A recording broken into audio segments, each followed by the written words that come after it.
Hello, everybody, and just as promised, we have come in, and Dagmara has a surprise for me and for you.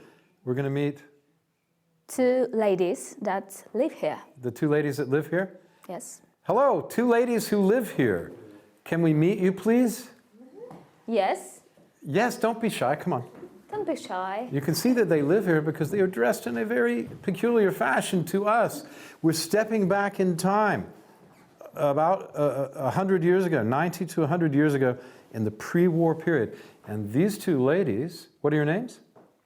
Agnieszka. Agnieszka is a good Polish name. And? Zosia. And Zosia, another good Polish name. What a surprise, they are Polish. They should have Polish names. If you had said, my name is Catherine, I would have been surprised. But it's not. And have you lived, did your family live in this house? I don't know if they're going to play the role or not. We have to see. No. Tell us. No. Yeah. Dagmara will speak for you. She is the PR person. No, they just take care of our manor house. So they work here, but today there is a special occasion, especially for you. They dressed up in this way. So they present late 30s of the 20th century. The style, So, yeah? yes. And very good it is, too. Very elegant ladies. Thank you very much for waiting for us and for dressing up in such a wonderful fashion. It's amazing. Yes, Thank you. it's really amazing. You look superb. Yeah. And we see in this room, this is the main entry room to the house, right? Yes, the main entry room. They ran away. I didn't say that. I didn't say you could leave. No, okay. The hall, and when we look around, we can see a lot of trophies. It's kind of a sign that a forest that that our owner used to had were wealthy in wildlife. Yeah, he was hunting a lot, yeah, Yes. as people did. And especially, It was a tradition. Especially the upper class people were They spent, people for with example, land. free time hunting, for Hunting example. and shooting, Yes. right? Right. Yeah. Sounds like an interesting life, yeah. So we are going to see, how many rooms did you say were here? 12. We're gonna 12 see, are you going to show all 12 rooms? We will see. Is it upstairs? If we're good. I like that. We'll see if you deserve it. Are we going upstairs as well? No, we stay at this level. But there is an upstairs. There is an attic. There's an attic only. That's interesting. So we have high ceilings, and basically everything's on one floor. Yeah. Okay. That's right. Yeah. Very nice. Okay. So are you about ready to? Okay. Stay tuned for the next installment where we're going to show you this incredible manor house. Fascinating. Fascinating. Absolutely. Absolutely. Thank you, Dagmar. We'll be right back.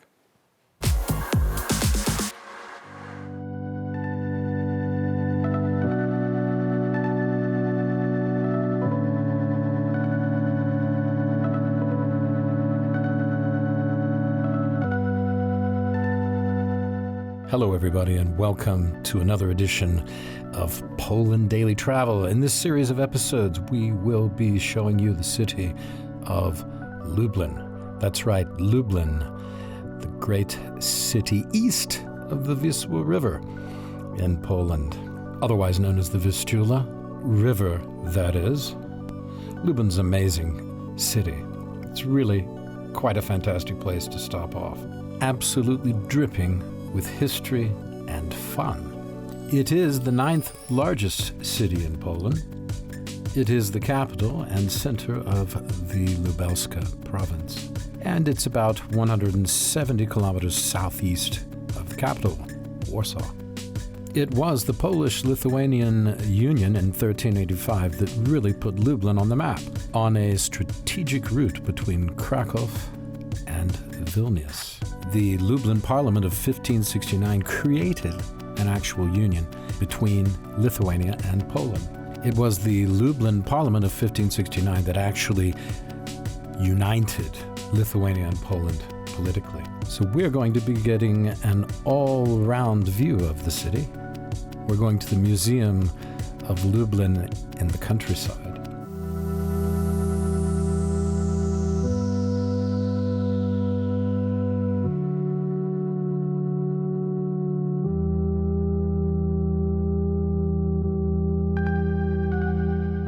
This is a fantastic and captivating living museum of the way life was in the region 100 and more years ago, focusing particularly on the interwar period. That's the period from 1919 to 1939. We'll also go to the Royal Castle in Lublin, and we'll check out the Holy Trinity Chapel with some of the most, well, breathtaking frescoes you're going to see anywhere in Europe.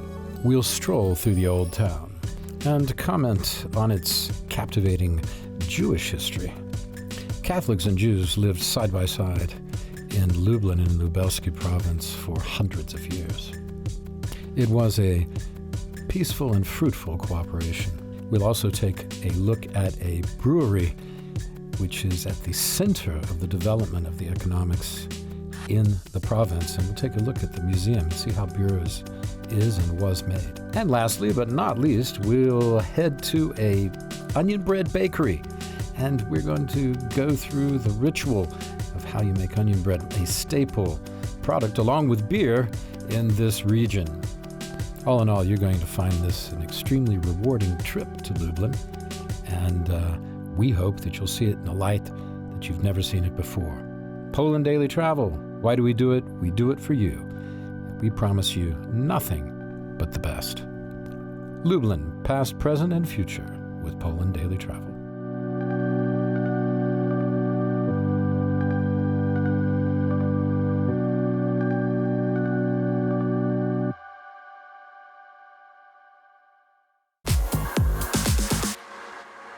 Hello, everybody, and welcome to Poland Daily Travel.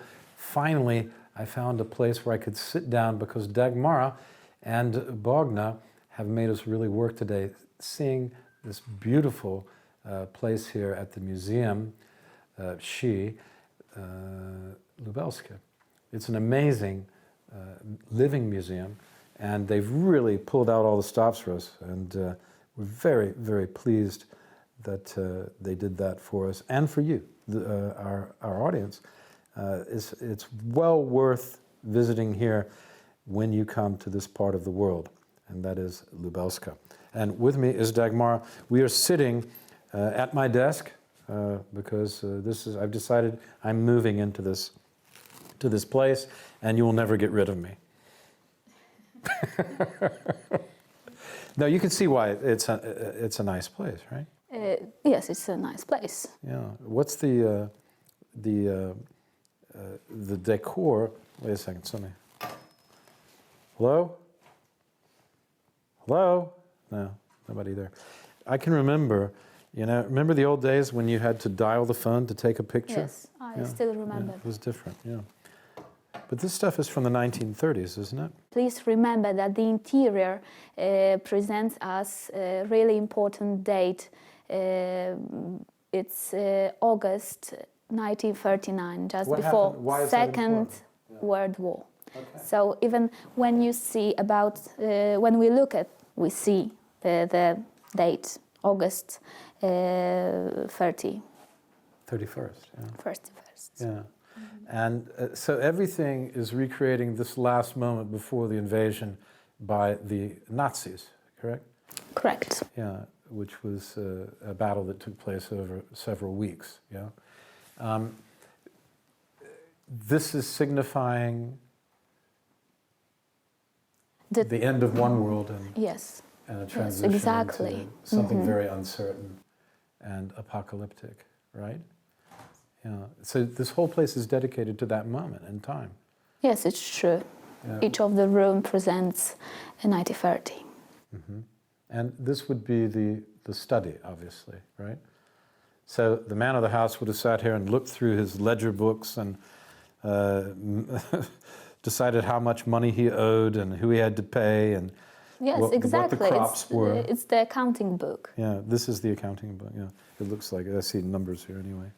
Yeah, I can't really read what it says because I don't have my reading glasses on, but that's interesting. And we see all the sort of things of the time. I'll just show this, a pair of sort of reading glasses from that time. But please be careful. Yeah, I'm being careful. Yeah. Which It's kind of cool. It looks like John Lennon would have worn these a bit later. Yeah, very nice. And what's this? A quill pen? Yeah, no, ink pen. Yeah, okay. Not a quill. That's from the 18th century. Yeah, so very good. And pictures, of course, of family. He would have had pictures of the family there. And just the normal sort of masculine things you would find in the study, right? It's true. This room was also a place where men used to meet. They, for example, played cards. I was just thinking that's a great they place were to play cards. smoking. That's why we have a special table with cigarettes and stuff used for it. Yeah, it's great. I like this room a lot. Well, what's the next room we're going to see? We're gonna see a room of a boy, a young boy, and also a living room, and a bedroom, and also I suppose it will be a dining room. And very interesting is a black kitchen. I will say later. That's why it is black. Okay, we'll wait to find out. Stick with us. More to come.